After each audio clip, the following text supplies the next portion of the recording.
Hi, kids. Do you like violence? Hey, everybody. This is your boy, your man's homeless failed artist. Liberal, fucking agitator, I guess, or something. I don't know what to say about that.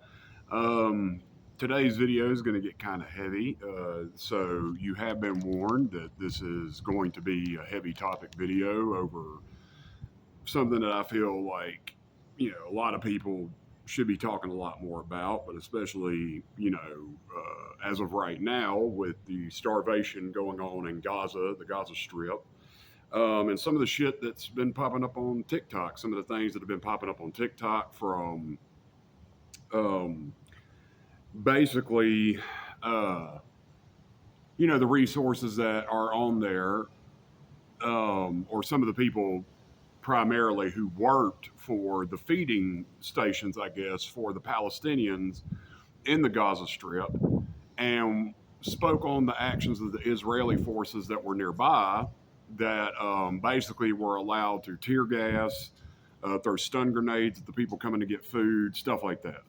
Um, Essentially torturing them to come get food. Um, and essentially, for this entire time, for a while now, basically Israel has been allowed to starve the people of Gaza to death. Um, Israel being, Jewish community, Jewish government, Jewish, people. Um, and they are committing basically the same atrocities that Hitler did during the Holocaust by starving the Jews, which I guess this is their form of cosmic revenge, whatever. Anybody who does the research on the topic for the Israeli and Palestinian conflict will begin to learn a lot of things that are very disturbing and very, very unnerving about the lead up to the October dance festival attacks from the Palestinians, which is, or Hamas, I guess, the terrorists that struck back against the Israeli government and did their strike. Now, once again, I've said this in previous videos, I'll say it again. I don't advocate the methods, but I understand how or why it came to that. Um, if you start to look into the previous arrangement that Israel put down on paper with the world's governments and Palestine, a peace agreement, um, Palestinian residents were guaranteed lands and guaranteed properties that Israel, with the funding and backing of Christian churches in America, began to infringe upon. And not only that, they began to build, for example, there's some apartment complexes there in Gaza, Israel, the territories that they were occupying and built on, but they built this apartment complex over, and I mean, literally, it was stuff like this that was just insane. But this was the level of basically petty digs at Palestinians, which the Israeli people, or some Israelis and stuff like that, seen as dogs, literal dogs. They saw it's kind of like how some Americans feel about Mexicans and stuff like that, and immigrants. They don't see them as human beings, so therefore they don't deserve human dignity and respect. But literally, Israel, they built this Israeli um, apartment complex above Palestinian occupied apartments. And above these Palestinian, or on it was like the bottom floor was Palestinians, the upper floors were Israelis. And every day they would rain down bottles and trash and everything on top of the people walking the Palestinians. Basically, every day, provoking shit with the Palestinians.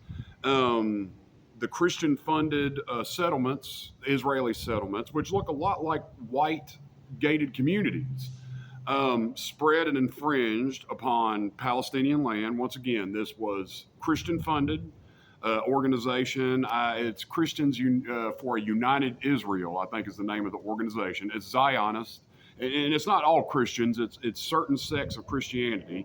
Like we need any fucking more in this country, but that's how it is.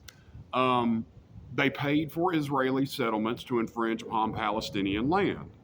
Now, what's the big deal with that, right? Well, let's just say that, that involvement in that, and I mean, you can look up the videos. There's videos of these white, essential settlers who are over there right now influencing national politics on Israeli level and national policy for the Israelis, and furthermore, backing violations of recognized international law that the Israelis signed and then violated. That you could see these white Christian males standing beside Israelis and saying, "Oh, this is a great thing. This is a great thing. These are God's chosen people. God's chosen people." Okay, so God's chosen people apparently don't mind butchering children in the streets with 50 caliber machine guns.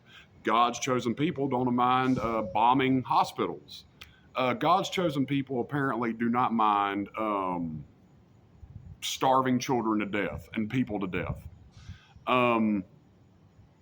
So what can you say about that? But going back to the Christian back thing. So what you may not understand as an American watching this, if you are an American, is between Iraq, Afghanistan, and all the shit we've done in the Middle East, which is a shit show, because for essentially Afghanistan was a 20-year fuck job that didn't amount to shit. It didn't amount to anything. It was a waste of our time. It was a 20-year basically money scheme, Halliburton and all that stuff. The only reason why we were really over there, I feel, is to give Halliburton money, to give these government agencies money, if not PMCs, private military corporations, money. But I digress on that. But either way, between Iraq and Afghanistan, we completely destroyed America's perception in the Middle East. We supposedly wounded Al-Qaeda, mind you, but it came back, and not only that, we gave birth to ISIS. We gave birth to that. So this is an example of what we've been working on so far over there. Now, with both Democrat and Republican, mind you, being selectively silent, not wanting to intervene in Israel, not wanting to intervene in what's going on with the Palestinians, civilians, not Hamas, civilians, mind you, we have guaranteed anti-American sentiment in that region probably for the next 50 to 100 years, easy. Not every Palestinian will be murdered in this crisis. Not every Palestinian will be destroyed. Those who survive will undoubtedly know, and if not already, they already know that these settlements that began this infringement and began this antagonizing of the Palestinian people was white Christian American backed. So we've already been in a holy war over there. Whether you want to believe it or not, it doesn't fucking matter. 9/11 was a holy war. 9/11 was the beginning of a holy war, and the holy war started before then. It started well before then, when we went over and we've done what we've done. Basically after the Russian invasion or attempted invasion of Afghanistan. We began to sow the seeds of our, basically the terrorist ideology against us since that point. And going into, basically it's just the understanding now we live in such a world now to where we really, if you want to know, which most Americans don't want to know. That's the problem is, once again, we sit here with the world's technology to basically learn anything at any time at any given point. And we choose ignorance. Racism in this country is a choice. Is it a conscious, intentional choice now? Because you have so many things and so many tools to show you that whatever you believe, you really have to lock yourself down and really have to basically put yourself in a goddamn bubble to be that now.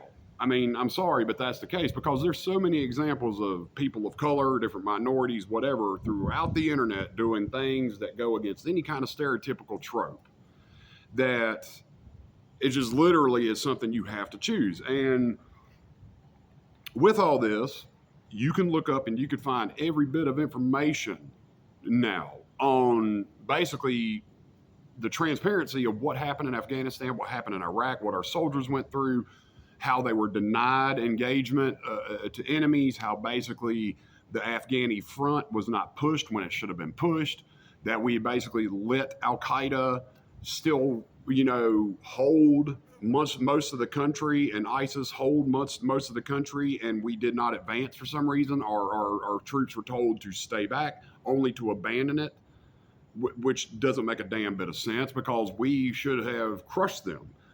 Why was it that the most powerful military in the world, supposedly with the biggest fucking budget, bearing in mind, a large chunk of our national debt and our national spending is on military budget, okay? The military industrial complex is a very real thing now. And it is, something that goes into the whole interweaving of this. But why was it that we have so much money dedicated to our military, yet our soldiers over in Iraq, for example, had to bulletproof their own Humvees? They had to put armor plating on their own Humvees. Their machine guns were still not working properly. They had malfunctioning equipment. How is that fucking possible with most of our American government's money, taxpayer money, put into a war chest? So it's almost like they wanted Iraq and Afghanistan to fucking fail. They wanted it to fail. The only reason why they were there to funnel money to justify increased government spending, because the money wasn't going to our troops. It was going into Halliburton. It was going into these other things. It wasn't going into a practical working rifle. It was going in ammunition. It was going into fucking $500 hammers and $2,000 toilet seats for an outhouse and a $6,000 outhouse, which, is what it is. But regardless, they didn't want us to win. They didn't want us to take over. They didn't want us to really succeed. The American government or whoever was pulling the strings in Iraq and Afghanistan, I think that is undeniable at this point. That is undeniable, especially with the pullout of Afghanistan. If you really watch the testimonials of the Marine Corps and the people who were there, that was just a shit show. That was just a shit show. That was horrible. The military command in charge at that time was a fucking joke. And it led to one of the most deadly terror attacks, not only on Afghani citizens, but military personnel there. I spoke of this before, but the testimony of a soldier who survived, he lost his arm, his leg, his body was filled full of just an inhuman amount of damage this man came back from, which is, I guess, a testament to our military medicine and the doctors and nurses and stuff who work through the military. And I think he said his body was filled with roughly 148 ball bearings from this bomb, which was a 20, 30-pound bomb that was detonated in a crowd of 100-something people, which is a nightmare beyond belief. But that's what the Afghanistan pullout was. And the soldier's account was, they identified the target and they were told not to engage. So they were allowed to walk in there with a 20, 30-pound bomb for some odd reason and detonate it in a crowd of 100 some odd people. Do your research, look it up. But going back to Israel, and basically the point of this video, and, a couple points, and one big point is the Christian involvement in the Israeli, territory expansion that violated their land agreements with the Palestinians. The Israelis violated that, and it was Christian backed. They had representatives on the ground, so any Palestinian who was seeing this could see white Christian influence working hand in hand with the Israeli aggression toward the Palestinian people before the dance festival attacks. And once again, it's important to make that distinction. I don't condone those attacks, but I understand it. It's not about condoning the attack, which, if you put it into context of the lead up to that, then was it necessarily a terrorist attack or a strike back? wasn't necessarily a terrorist attack or something from a desperate people who were being held down and oppressed, and basically the international community, mind you, watching this the entire time and doing nothing. Now, for our government and our country, I wholeheartedly believe at this point the Christian, backers of this are influencing our government and buying their opinion, and they're basically swaying their you know non-activity on this. You know, there was a time in this nation when, and this is akin to World War II, but during World War II, when we got involved, when we mobilized, we did everything in our power to stop these kind of acts. And people, universally, Americans, stood up in one voice, black, white, other, and said no to this kind of shit, this kind of garbage. But yet here we are, years later, and now we're sitting here complacent, fat, happy, comfortable in our homes, watching literally babies being butchered on our TikTok, on our cell phones, on our TVs. And we're silent. We're inactive. And I'll go to one more point. Activists and one young woman who, in my opinion, has more balls than most of these fucking gun-toting military wannabe assholes in America. Because if they were half of the shit they said, they would already be over there doing something, right? They've already would have mobilized and taken their universal soldier, unstoppable asses over there, because I'm confused. They don't mind the starvation and the butchering of babies. That's okay to them. Once again, not military targets, civilian targets. And that's the way it's been from the get-go. Now, one more point I'm going to make real quick, and I was thinking about this the other day. Do you remember the video footage of the Israeli strike force that went into a hospital and strategically and precisely killed a Hamas operative? Okay. Not too long after that, though, we saw the mass bombing or the targeting of Palestinian military or Palestinian hospital facilities. So I am really confused that this special operations force that Israel has the capacity to go and infiltrate a hospital and select a target and take him out and then escape unharmed without a scratch on him. But yet they had to use missiles to take out the other military targets, quote unquote, that were hiding in hospitals and stuff like this, which there is zero proof of. Zero fucking proof.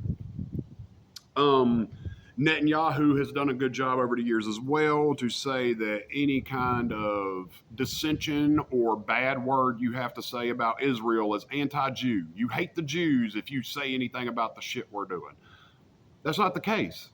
And I think anybody within a fucking reasonable mindset at this point can look at this and say, this is not all of the Israeli people. And they, the large majority of Israelis who have not backed this kind of shit show and horror have been suppressed and have been basically taken out of the equation. Now, bearing in mind, before this all started, and I don't know if any of you remember this, before the dance festival attack and all the propaganda and the media kind of shifted since that point toward Palestinian, only Palestinians being the terror element or what the fuck ever.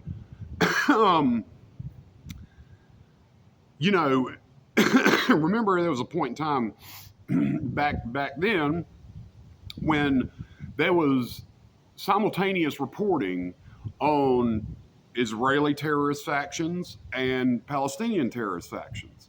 Now, bearing in mind that changed over the years now to where it's only Palestinians are terrorists. And the fanatical and militant side of Israeli thinking that leads to Israeli terrorism against the Palestinians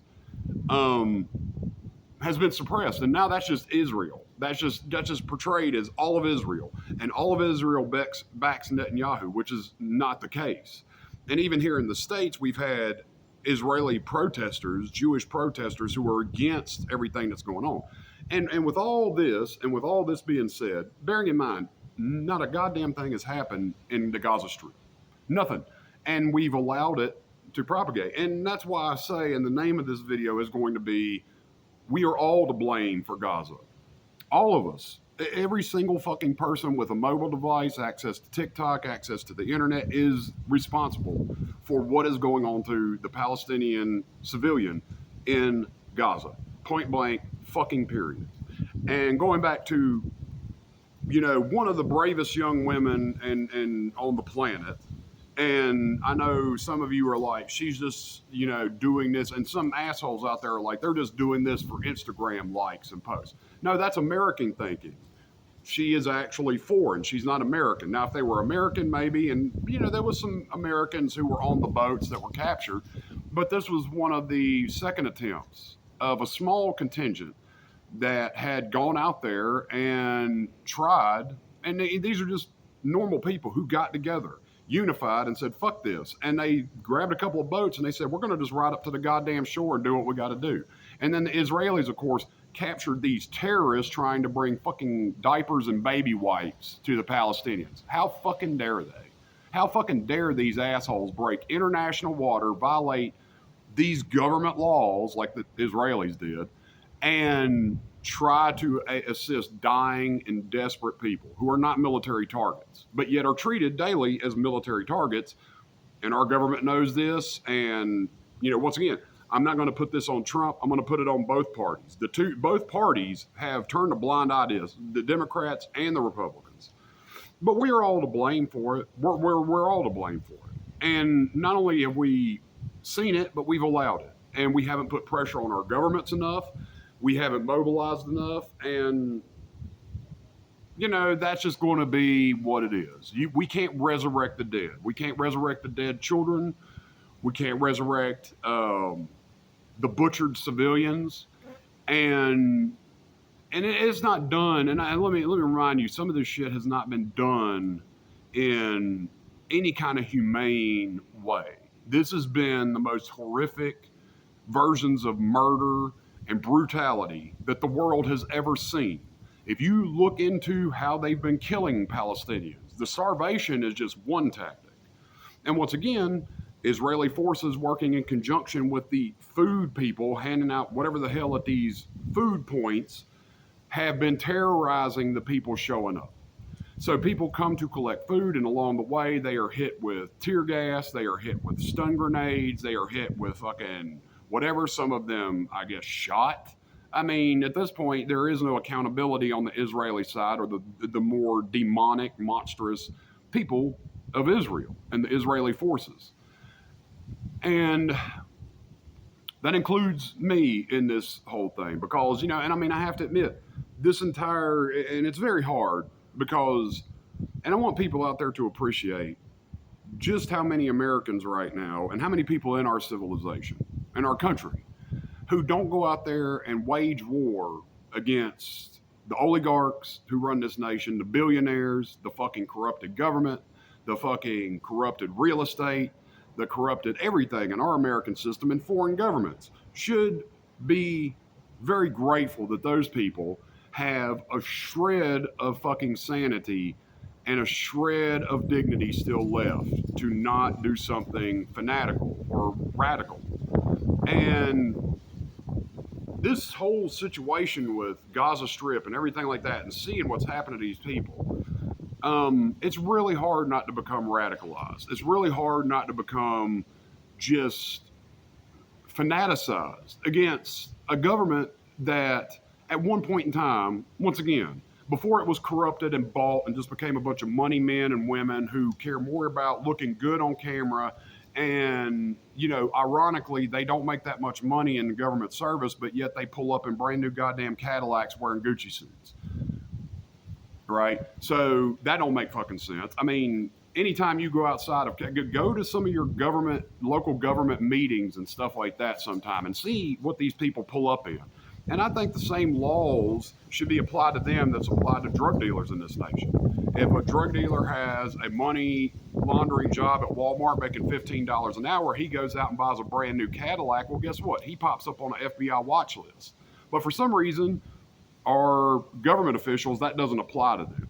That doesn't apply to them that they're making $100,000 something a year. They got, an $8,000 a month mortgage, and yet they're still pulling up in a brand new paid for Cadillac 2025 with the heated seats and the ball scrubber, inside the fucking thing, wearing Gucci suits. But yet, they're humble government servants, right? And they don't make that much money. But I digress in that respect. But I'm saying that these people at one point in time, our government officials, would have seen this shit and immediately mobilized. But now there's so much goddamn horse shit and influence that isn't regular people inside of our government forces, inside of our representatives, that because if these Christian organizations have enough money to go overseas and build expansive Israeli property, and look at some of these communities, man, this shit ain't cheap. And they're building it over there. I'm sure they've got a couple of $1 million to throw in the pockets of these damn officials to make them turn a blind eye. And bearing in mind, Netanyahu has been welcomed to this country as, up until recently, I guess, as some kind of damn hero when he comes in. And they still shake hands with him, kiss his ass, and give him the fucking grand tour and say, oh yeah, he's a great guy. Meanwhile, there's fucking babies starving right outside of his damn gate. Right? So, I don't know. And I'm sorry for this, but, all I could say is that,